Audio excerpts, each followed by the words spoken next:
Maligayang dumarating na bagong taon po. Happy incoming New Year. Yung Happy New Year na yan, kasi merong dapat new. May dalawang element, that there's newness and there's the element of time. Kasi sabi, year. So, panahon ang pinag-uusapan, and New Year, merong dapat nagiging bago. Timing is as important as the deed itself, sometimes even more significant. Galatians 4:4, but when the time set had fully come, God sent His Son. Even the sending of the Son had to be timed correctly, properly, perfectly. Para sumaya, ang dapat natin ma-observe, isa sa mga madalas ma-neglect, tamang panahon. Dapat tama ang timing. Hindi lang tama ang ginagawa, tama ang timing. Tama ang pag-isip. At tayo'y sumasakay, hindi sumasalungat sa pagdaloy ng panahon. Panginoon, salamat. Salamat po dahil merong time na maaari naming maunawa. Paglipas at pagdaloy ng panahon na merong kanyang sariling energy, sariling kapangyarihan na dapat ay matutunan naming sakyan at hindi salungatin. Be our speaker, our teacher. Prepare our hearts for what we like to be a happy or happier new year. New chapter, new time, new mindset. Speak to us, Father. Be our speaker. Lead us unto greater godliness. In the name of Jesus we pray with thanksgiving. Magandang balik-balikan ang itinuro ng pinakamarunong na taong naglakad sa balat ng lupa tungkol sa oras at timing. Ecclesiastes 3:1-13. There is a right time for everything, and everything on earth will happen at the right time. There's a time to be born and to die, to plant and to pull up plants, to kill and to heal, to destroy and to build, to cry and to laugh, to be sad and to dance with joy. There is time to throw weapons down and to pick them up, to hug someone and to stop holding so tightly, to look for something and to consider it lost, to keep things and to throw things away, to tear cloth and to sew it, to be silent and to speak, to love and to hate, for war and peace. Nakita natin yung mga ideya na sinasabi ni Solomon are extremes. Magkakabaligtad. Sobrang magkakaiba. Pero kahit extremes, basta tama ang timing, ay tama. May panahong pinisilang, may panahong namamatay. May panahon talaga yan. Pag pinasalungat-salungat natin yan, ayaw nating isilang yung dapat isilang at ayaw nating mamatay yung dapat ang mamatay, lulungkot tayo. Gugulo ang ating pag-iisip. Maliligalig tayo. May mga extremes na sa biglang tingin masama, pero pag tama ang timing, hindi siya masama. But unless, of course, clearly auspicious, try to avoid extremes. Do extremes only when they are very, very clearly the righteous thing and the righteous direction to take. Ecclesiastes 7:18, whoever fears God will avoid all extremes. Really? Timing is it. And timing it is. At kung isa-isahin natin yung sinabi ng maraming extremes na yan, ano ang mapapala ng tao sa kanyang pinagpaguran? Sabi sa Ecclesiastes 3. Alam ko na ang itinakda ng Diyos sa tao. Alam ko na ang itinakda ng Diyos sa tao, iniangkop niya ang lahat ng bagay sa tamang kapanahunan. So lahat ng gusto mangyari para sa atin ng Panginoon, may kakambal na tamang oras. Godliness, therefore, is timeliness. I remember a vivid lesson in high school grammar, yung on time at in time. Pag sinabing she came on time, kung anong pinag-usapan na dapat oras, yun ang dating niya.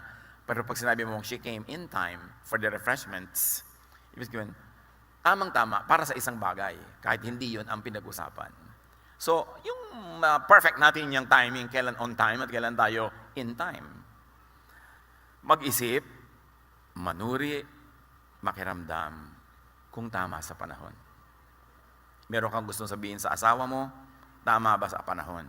Yes, tama ang gusto mo sabihin, pero tama ba sa panahon? Meron kang gustong simulang negosyo, meron kang gustong tapusin na isang project, meron kang gustong simulan na relasyon, tama ba sa panahon? Paano nalalaman kung tama sa panahon? Dahil Diyos pa lang nagbibigay ng tamang panahon. Therefore, dapat natin nalalaman kung tama. Pag tama ang timing, magaan. Natural, hindi pilit. Pagkapagod na pagod ka to engineer things, to manipulate, to make things happen, hindi yan timing ng Diyos. Pilit mo yan. At kadalasan, pag pinipilit natin, mapakla, mapait ang bunga. Dapat matuto tayong makiramdam because we are spiritual people at lahat ng bagay mayroong spiritual dimension. Lahat ng nangyayari sa physical reality ay mayroong kakambal sa spiritual world. Therefore, dapat tugma.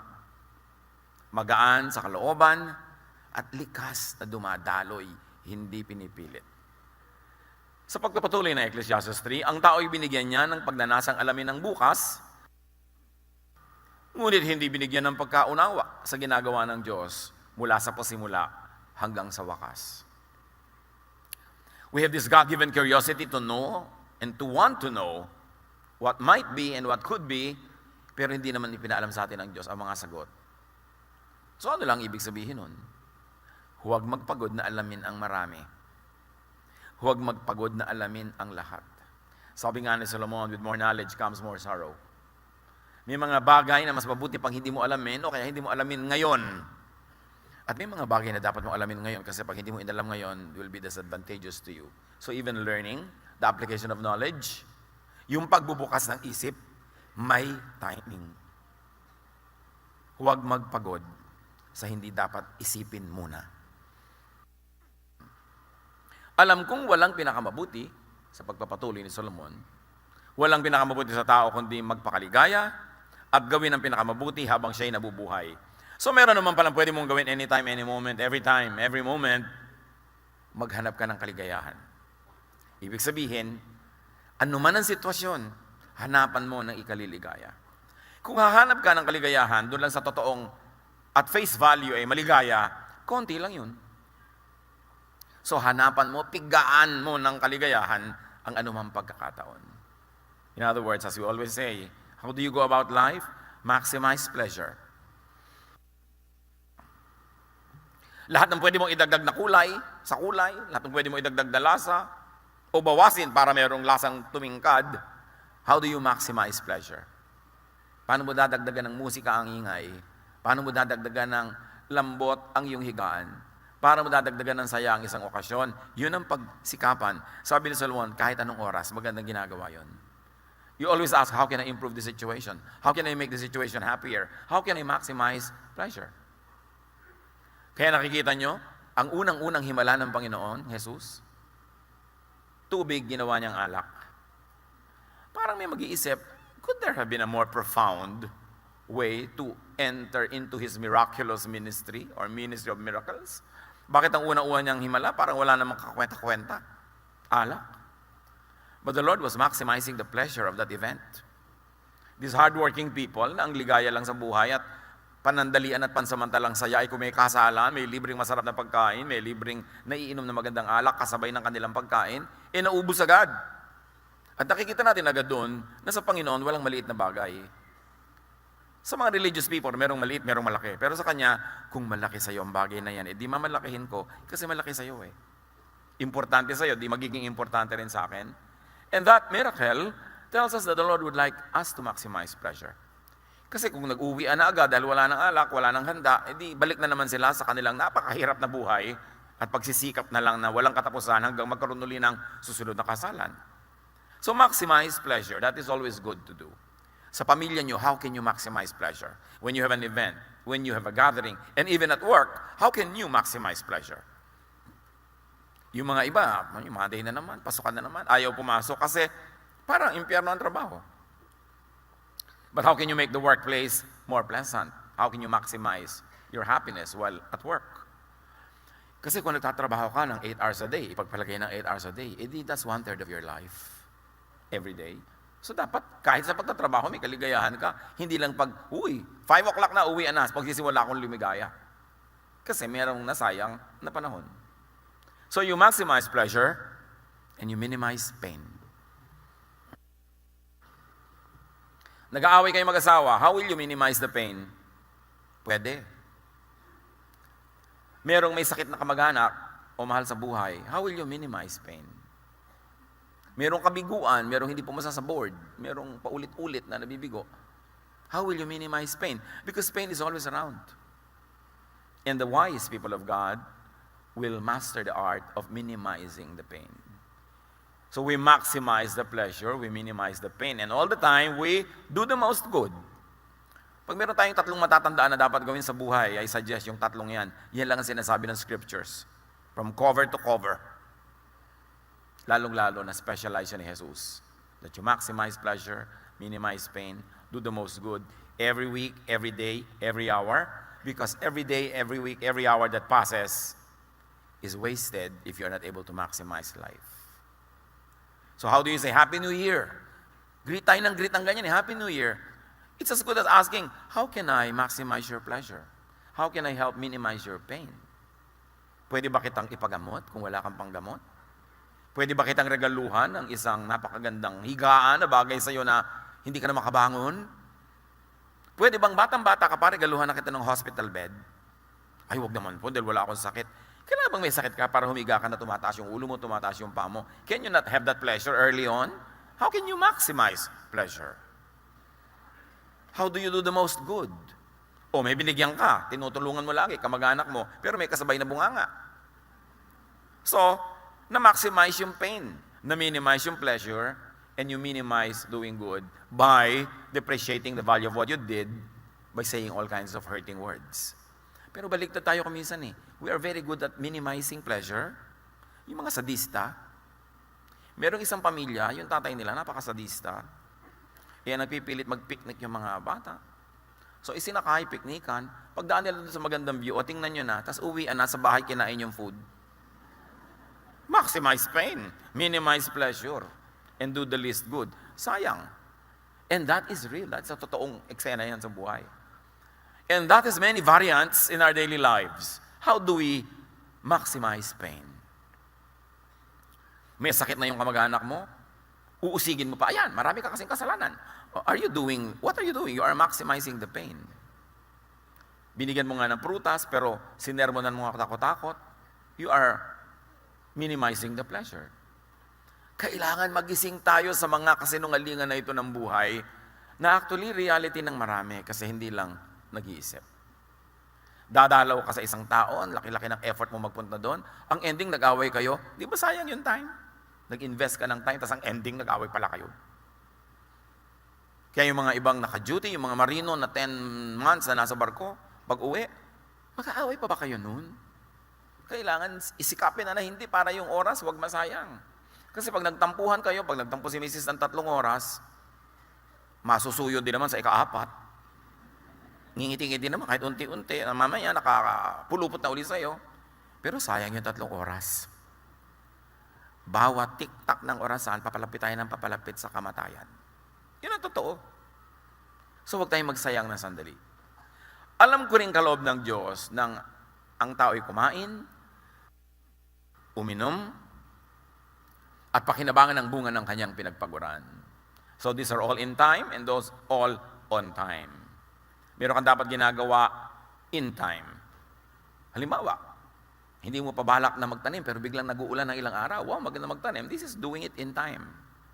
Pero meron talagang panahon na magtatanim ka na on time. Kasi pag hindi mo kasabay nagtanim yung mga ibang farmers, later on, nag-harvest na sila, ikaw hindi pa, lahat ng daga lilipat sa'yo. Kasi ikaw na lang yung may fruit. So may on time, may in time talaga. Marunong ka makiramdam na iniiba mo yung nakaset mong schedule na in time, na on time, kasi merong dapat gawin in time. Okay. Parang on time na, napagalitan mo ang iyong anak dahil hindi siya pumapasa sa maraming bagay. Pero biglang ang okasyon ay iba ang takbo. Parang panahon nito para tayo magsaya. So you do it now in time. Kung ano ang hinihingi ng okasyon, whatever will yield the best results for you, marunong ka dapat mag-adjust. Hindi ka slave dapat ng orasan, marunong ka dapat sumakay sa sinasabi ng panahon. Ecclesiastes 3:14-15. Alam kong namamalagi ang lahat ng ginawa ng Diyos. Wala nang kailangang idagdag at wala ring dapat bawasin. Gayon ang ginawa ng Diyos upang ang tao ay magkaroon ng takot sa Kanya.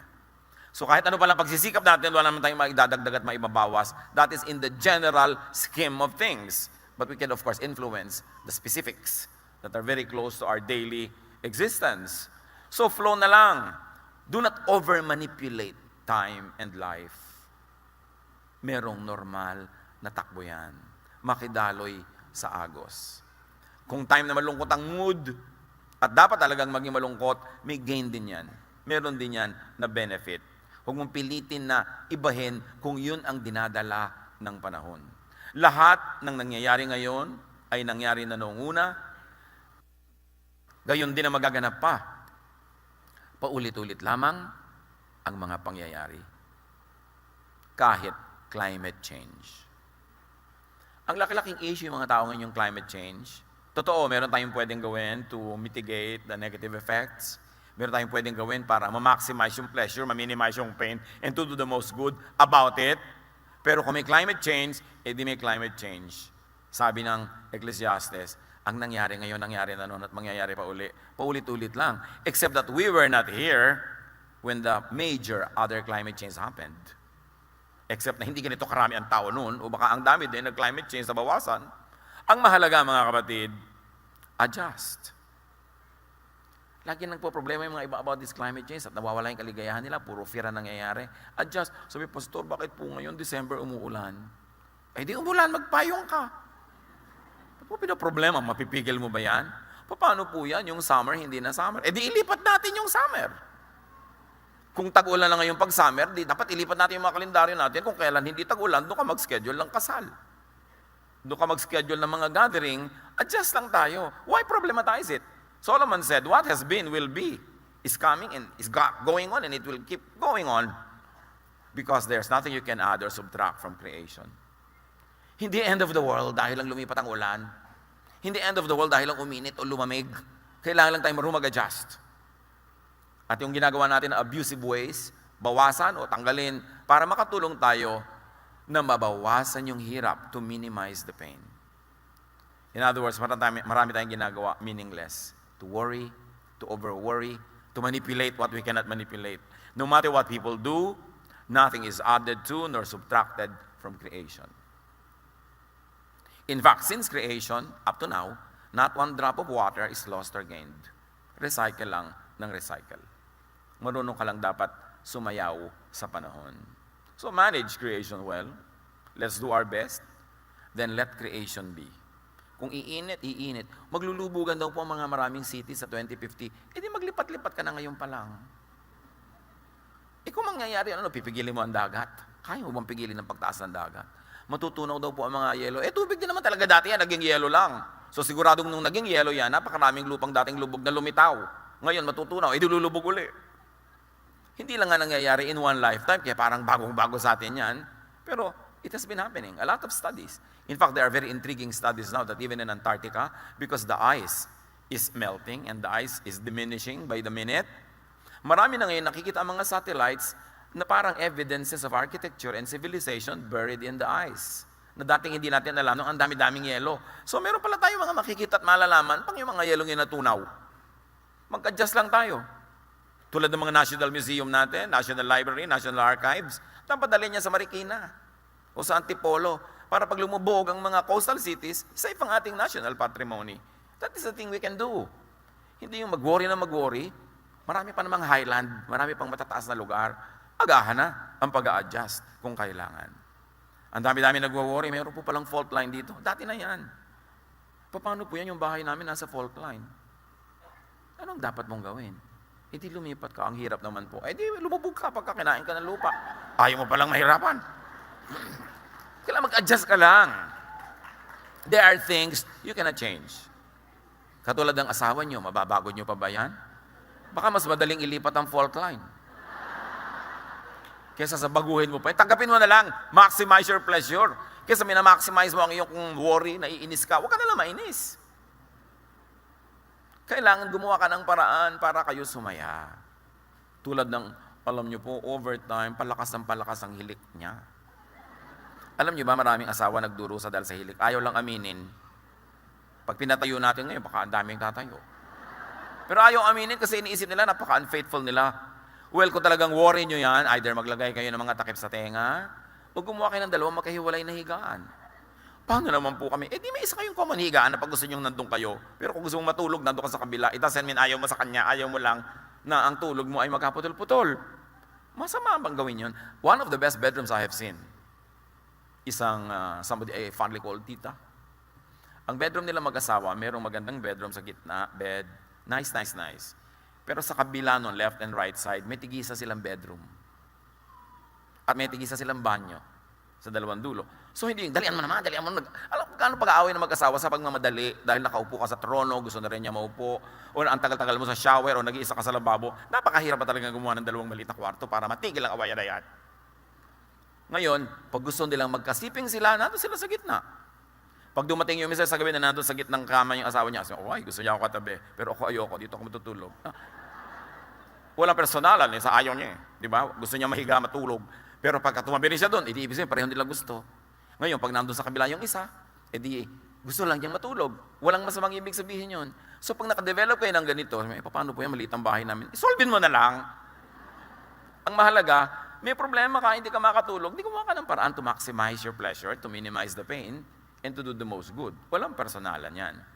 Kasi kung minsan, dadating siya ng gabing-gabi dahil yun ang duty niya, ikaw naman, may iba kang trabaho ng ang aga-aga, naabala yung matulog nyo. Isa lang yung bagay na maaari nyo pag-isipan. But I really like the layout of that bedroom. Actually, 3 bedroom siya. Merong ours, merong his, merong hers. Ang hirap naman kasi nung nagtatampo ka, tapos katabi mo pa rin. Pagod ka na sa kaliwan side. Halos mahulog-hulog ka na doon sa kabila. Nangyayari naman talaga. So why don't you just deal with it, maximize your pleasure. Yun ang ibig sabihin ng Happy New Year. Uy, dear, gumagawa ako ng bedroom. Happy New Year. Di happy kayo. Ibig sabihin lang, do what you can. Manage creation. Yun ang ipinagawa ng Panginoon kay Adan at kay Eva. Manage creation. Whether it is a gubat, a garden, or a bedroom, or a house, or a kitchen, manage creation so you can maximize your happiness. Ecclesiastes 3:15-17. But God wants to help those who have been treated badly. Biglang meron ditong advocacy, ha? I also saw these things in this life. I saw that the court should be filled with goodness and fairness, but there is evil there now.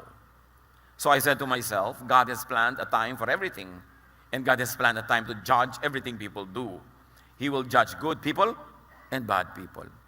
Anong kinalaman nito sa timing na pinag-uusapan natin? Mga kapatid, laging may justice. Kuminsan lang, hindi sa time natin. It is always on time or in time. Because creation, nature, runs in perfect balance. So merong katarungan.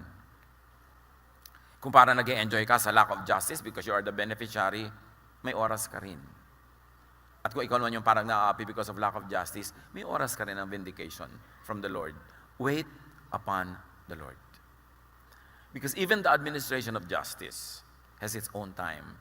Ang tao, up to a point, can manipulate. They can withhold justice or they can speed it up, but only up to a point. Because in the general scheme of things, it is the timing of the Lord that will take effect.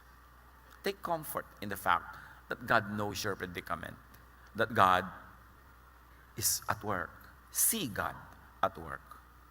See that the many other ways that God works. Hindi lang naman yung halimbawa na api ka, kailangan yung court ang magbigay sa iyo ng hustisya. Ang daming paraan ng Panginoon ng pagbibigay sa iyo ng katarungan, hindi laging through the justice system of governments. So makikita mong parang naapi ako doon sa court case ko, pero panalo naman ako kay Lord, ang dami-dami mga ibang cases na binibigay niya sa akin. Dapat tingnan mo yung malawak, hindi lang sa isang bagay, because God is at work in many fronts. Maraming paraan, maraming kulay ang paggawa ng Panginoon. So, Solomon is emphasizing that whether or not you see justice at work, you do your thing, promote justice. It is something that is good to do all the time. Create a climate of justice. Mahirap para sa isang hukom na maging very just kung ang buong sistema, ang buong climate ay very unjust. So dapat tayo tumutulong, gumagawa, lumilikha, nagko-contribute to create a climate of justice, a just society, a just civilization. At pag hindi natin ginawa yung dapat natin gawin dyan, hindi tayo nag-contribute, lahat din tayo aanin ng bunga na yan. Tulad ng nangyayari sa atin ngayon.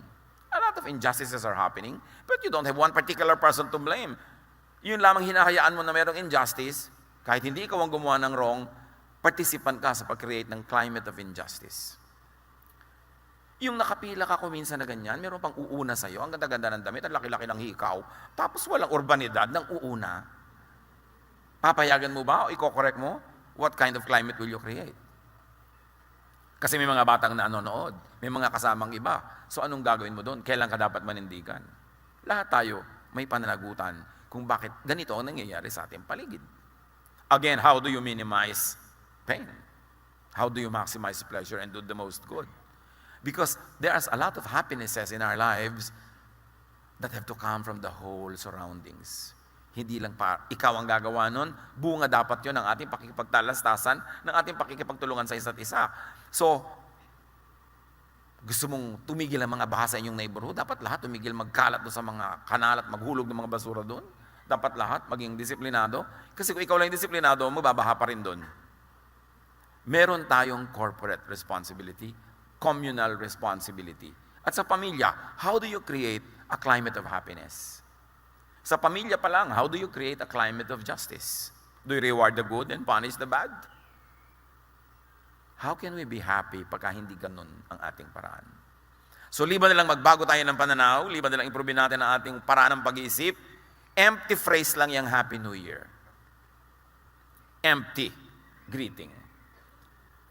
Because for us to be happy, there should be something new. New time, which means a new opportunity, but also means a new kind of mentality. I have experienced a therapist na nag-aayos siya ng mga bone disalignment na hindi ka lang nakahiga pagka tinitreat ka niya. Tumatayo ka, lakad ka ng lakad, tapos tinitingnan niya yung galaw mo at may mga time na bigla niya itutulak yung hips mo. Sa gitna na paglalakad mo, may timing ang kanyang treatment ng bone. Yung nakalawit yung tuhod mo, kukuya-kuya-kuya ka na gano'n, tapos binabantayan niya, may timing na bigla niya ito-twist. So, hindi lang basta-basta ginagawa niya yon, may tamang time. Kasi may mga time na nakabuka yung joints mo, may nakasara. So, pag may ikinokore ka nang nakasara yon, hindi magkakabali-bali lang yung buto mo. At marami tayong ginagawang gano'n sa buhay, mga kapatid. Tama yung ginagawa, pero wrong timing. So, makiramdam. Wala kasing formula para malaman kung kailan yung right time. Ecclesiastes 3:22. Kaya naisip kong walang pinakamabuti, kundi pakinabangan ng kanyang pinagpaguran. Ito ang ating bahagi. Mainam yan ulit-ulitin kasi mayroong malalim na kahulugan. Earn your pleasure. Plant to harvest. What are you planting in your company? What are you planting in your family? What are you planting in the community? Because that is what you will harvest. And very importantly, Solomon is always saying, do what you enjoy. And enjoy what you do. Gaano karami sa ginagawa niyo mga kapatid ang hindi naman enjoyable? Okay, ang gandang business opportunity. Pero alam mo, hindi mo gusto yung karakter nitong magiging makasosyo mo. Tutuloy ka pa ba for the prospect of profit? Pero pagtsatsagaan mo itong mga taong ito, why do something that is not pleasurable? Lalong-lalo kung hindi na naman maiiba ang kinakain mo, yun na rin yun. May pera ka na rin. Wala nang malaking pagbabago sa buhay mo whether or not you did this business. Why will you do it if there's a lot of pain? If your pain will be maximized and your pleasure minimized. So, nag-iisip-isip tayo, ano bang mahalaga sa akin? Kumita ng magdagdagan ng kita ko o magdagdagan ng kapayapaan ko, ang aking katahimikan. One of the luxuries in life when you have already made enough money is that you have the choice who to work with. At kung ayaw mo, hindi ka sasaya, di wag. Bakit mo kailangan gawin? And I have counseled many business people on this area na ay, ang laki ng opportunity. Somebody calls me. Ang laki ng opportunity. Talagang malaki. Kaya lang yung kapartner, questionable. Yung parang magkakaroon ako ng discomfort. So, well, kahit naman gawin yung business mo yan or not, ang kakainin mo pa rin 3 times a day, ganito karami. Ang kailangan mo pa rin, 1 car at a time. Hindi mo rin naman dadagdagan ng kakainin mong steak. So, why do this business? Huwag na lang, kasi merong displeasure. Kuminsan, iyayakap mo yung kahit ayaw mo kasi necessity. Because it will lift you out of poverty. But when you are no longer poor, why bother? Dapat ang inuuna mo na yung ano yung mas masaya sa buhay, ano yung mas tahimik. Ganyan din yung mga pamilya. O mas malaking opportunity natin sa ganitong gagawin. Kaya lang, less time together tayo. Kaya lang, magkakalayo-layo tayo. Eh bakit pa? Maglayo-layo na lang tayo kung talagang kailangan lang natin dahil wala tayong makain. Pero may kinakain na tayo, meron tayong basic ginhawa, eh magsama-sama tayo dahil who knows kung sino ang biglang mamamatay bukas. Hindi natin alam yun. So pinipili natin kung ano yung magiging maximum pleasure, minimum pain sa buhay. Hindi yung maximum kita, minimum kita, yung pleasure, yung pain, your happiness, and the doing good. Yun ang mahalaga na i-factor sa pagde-decide. At sino ang makapagsasabi sa kanya kung ano ang mangyayari pagkamatay niya? Sabi ni Solomon. Isa pa kasi yan na pinoproblema ng tao. Nasaan na po kaya ang tatay ko ngayon? Puntahan mo na nang malaman mo. Kasi ibang gusto nila nung napakasimpleng sagot para lang lumigaya sila. Pero sinabi nga, sino makapagsasabi kung ano ang mangyayari pagkamatay ng tao? Si Solomon na nagsabi noon. Meron tayong general idea na itinuro sa atin ng catechism, ng religion, ng Bible study. Pero do not overthink. Do not over-theologize about eternity or post-earthly life because the Bible doesn't tell us details. Be careful with religious teachings na sobrang detalyado ang future events.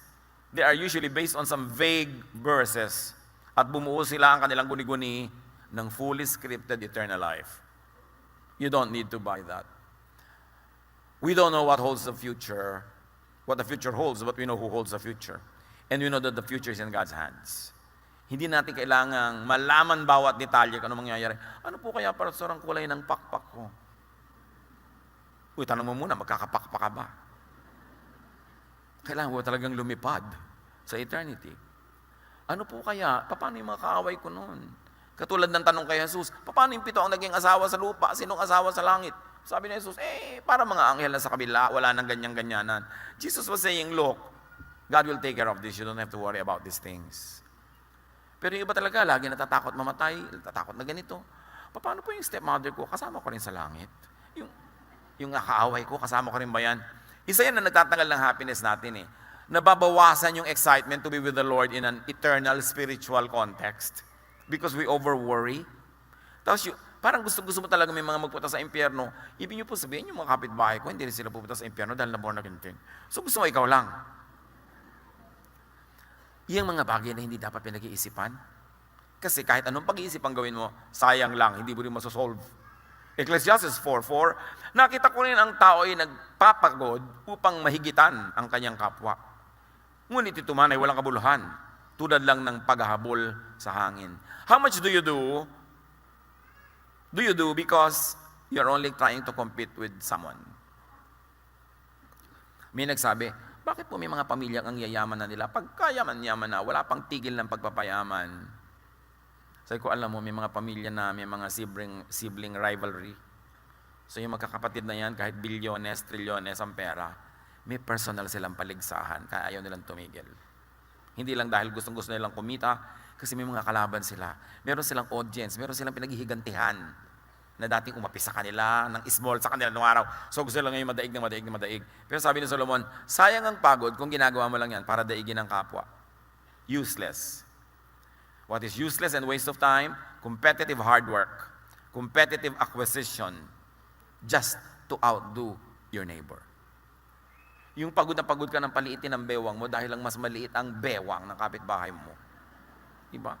May ganun Gustong-gusto mo na yung anak mo, napakataas ng grade, hindi para siya matuto, kundi para madaig niya yung kapitbahay nyo, para mas proud ka dun sa nanay niya kaysa madaig mo sila.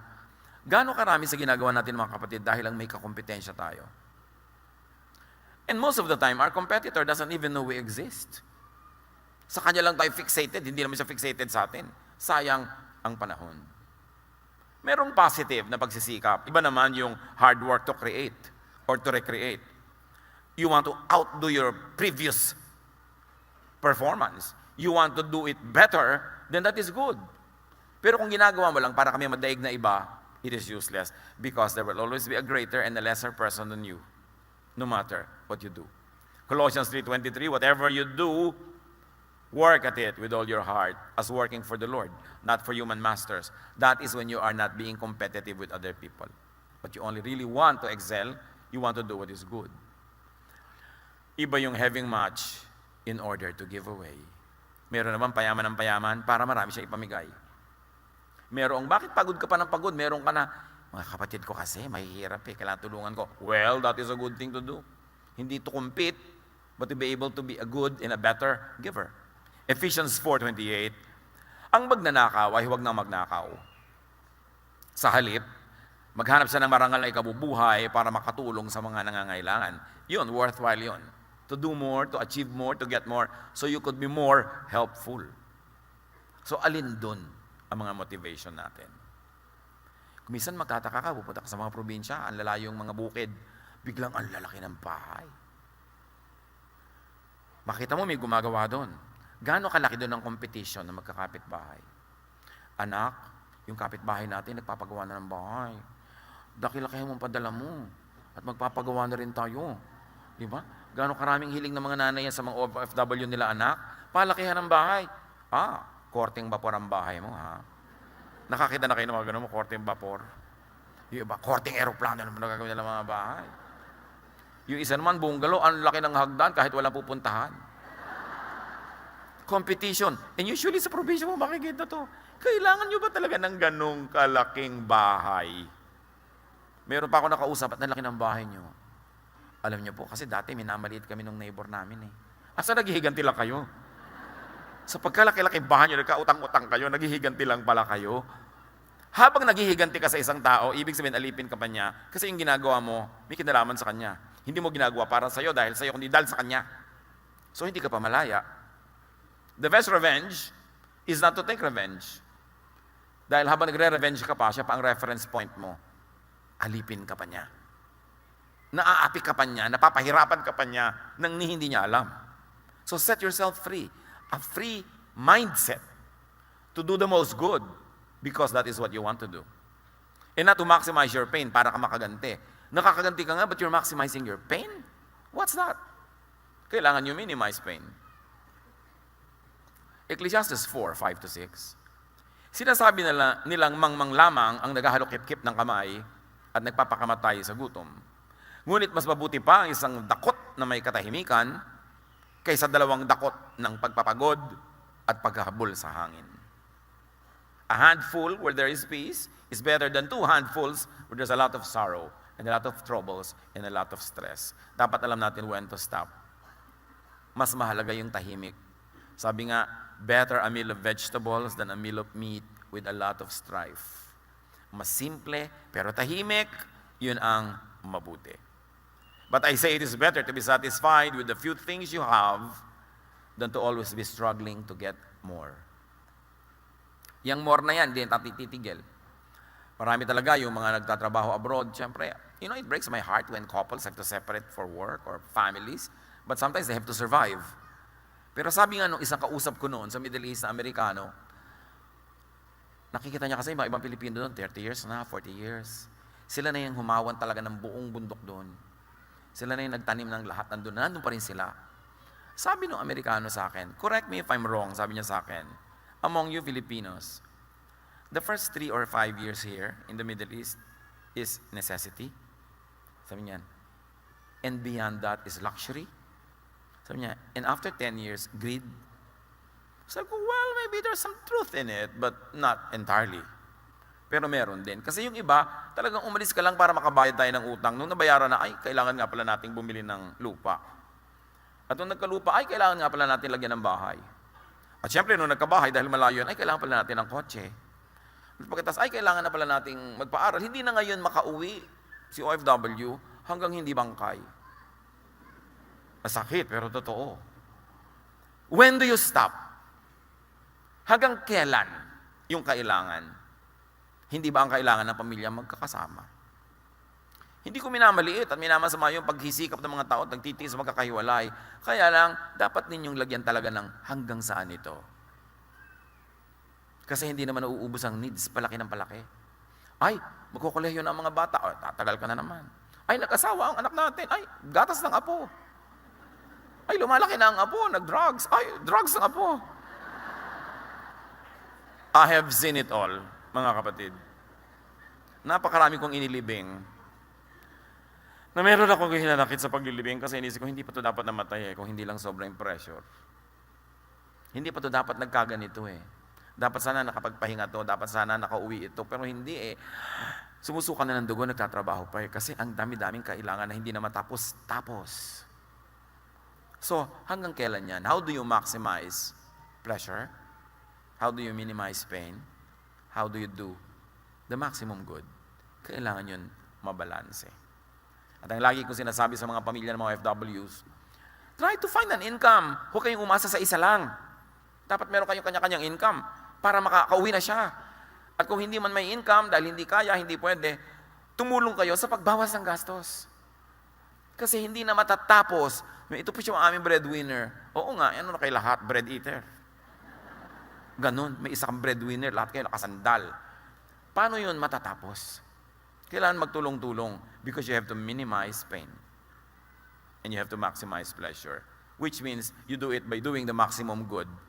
By saving correctly, by spending correctly, and by earning more para makatulong. Galatians 4:4, but when the set time had fully come, God sent His Son. So kahit ang dating ng anak, may takdang panahon. May takdang panahon ng pag-alis, may takdang panahon ng pag-uwi. May takdang panahon ng paggastos, may takdang panahon ng pagtitipid. May takdang panahon ng pagkita ng pera. Hindi ang tanda-tanda mo na dependent ka pa. Wala ka na sa panahon. Expired na. Kumbaga, yung aasa ka, tagal-tagal na. Dapat may panahon para ang lahat makalaya at magkaroon ng kasiyahan sa buhay. Ilagay sa tamang oras ang lahat. Wala kayong pera ngayong Pasko. Eh di walang handa. Kailangan ba talaga meron? Marami kayong mga bukid na nasira, hindi kumita ang inyong negosyo. Kailangan ba talaga mag-Santa Claus ka? Kapaskuhan, wala kayong pera ngayon. Nakasanayan na maraming namamasko sa akin. Paano ngayon wala akong pera? Di hayaan mo sila magdatingan, di wala po akong iaabot. Di wala. Ano pong mangyayari? Next year, hindi ka na nila babalikan. Ayaw mo yun. Pero pag laging may nababalikan, lagi kang pupuntahan. Kumbaga, kung talo ka na sa gera, ibaba mo ang bandila. Kung wala kang pera, ibaba mo yung bandila. Don't stand taller than what you really are. Ayan ang mahirap kasi pag mabuti ka, generous sa taon na ito. Next year, duty mo na ulitin. No. Ay, wala tayo ngayon. Konti lang. Huwag kayong nahihiya. Don't maintain an image that is not true. Para masaya ka. Kailangan yung sa totoo ka lang. Yung Pasko na yan, yung pamamasko, napakahirap na tradisyon sa mga ninong at ninang. So yung mga namamasko, hintayin yung sabihin siya, punta kayo sa Pasko sa bahay. Pag hindi kayo niyaya, huwag kayong pumunta. Tapos may dala-dala ka pala, 5 bata. Tapos bawat bata pipila sa'yo pagkatapos meron ka pala komisyon. Can you imagine ang pressure ng mga lola, mga lolo na hindi naman alam siyempre ng mga bata na yung mga lola wala nang income yan eh. Datingan lang manuhan. Saan magdidelay siya yung lola para may ipamasko? Stress. Mabuti kung mayaman, kung hindi. Meron din mga kaugalian tayo na time na para ibahin. Iba kasi ang panahon. Kailangan nag-a-adjust tayo sa panahon. Ilagay sa tamang oras ang lahat. Pag parang walang bagay or fitting na gawin, pag di alam kung anong dapat gawin, manahimik. Pastor, di ko pa alam kung anong gagawin ko sa napakalaki kong problema. Hindi mo talaga alam. Dapat ang gawin mo, manahimik ka. Makiramdam. Manalangin at maghintay ng tamang panahon. Huwag kang kumilos para makakilos ka lang kahit na alam mong hindi yun ang tamang panahon. Maghintay ka, may oras yan. Para yung gumagalaw na balakang o joint, may tamang oras kung kailan mo ito twist para mag-work. Sa pagkilos, sa pagsasalita, sa pag-iisip, may tamang oras. Kailan ang tamang panahon? Kailangan, pakiramdaman mo yan. It's a spiritual activity to find the right time. Walang manual. Dapat yung pangyayari, parang nagtutulong-tulong ang buong universe para dalhin sa'yo yung gustong dalhin sa'yo, alam mo tamang panahon yun. Kusa, bumubukal, hindi pilit. Kahit pag-ibig, kung may magmamahal sa'yo, kusa ka mamahalin, bumubukal, hindi pilit. Kahit anong pilit ang gawin mo, hindi mo talaga yan mapipilit. Kailangan maluwag, magaan, at tumatalab. So, kailan ang tamang panahon? Spiritual activity yan, I cannot tell you. Pero kailangan sabi, be still and know that I am God. Watch God at work. Makiramdam ka, sumunod ka. Pagka lumakad na ang Diyos, sumunod ka. Pagka huminto ka, huwag mong pangunahan. Kung hindi mo alam ang gagawin, wala kang dapat gawin kaysa magkamali ka. Maghintay. Ipararamdam yan sa'yo kung nakikiramdam ka. Ecclesiastes 3:1, there's a right time for everything, and everything on earth will happen at the right time. Happiness is a matter of timing. you do the right thing at the right time, that will be happiness. Kailangan sensitive tayo sa sinasabi ng panahon. Panginoon, turuan niyo po kami na maging mapagpakiramdam, maging sensitive. Turuan niyo kaming dami-damihan, haba-habaan ng aming quiet time, quiet moment with you, para madinig namin ang inyong tinig, ang inyong udyok, ang inyong direksyon. Turuan niyo rin po kaming suriin ang aming ginagawa sa maiksing buhay na pahiram mo sa amin. That we should be maximizing pleasure. But is that what we're doing? We should minimize pain. Pain namin at pain ng iba. And we should do the maximum good. Para sumulit ang pahiram na oras niyo sa amin. Na may takdak na babawiin niyo rin. Nawa, Panginoon, maging sensitive kami para walang masayang na panahon. Maipagdiwang, maipagbunyi namin ang bawat sandali na buong kabaitan niyong ipinahihiram sa amin. Magbulay-bulay tayo sa mandali. Isipin ang pagsasayang natin ng oras sa mga bagay that brings pain instead of pleasure. Sa mga bagay that minimizes our goodwill and our righteousness. At sa mga bagay na dapat nating ayusin para mapasaya natin ang ating kapwa at ang ating sarili. Magbulay-bulay, sumandali.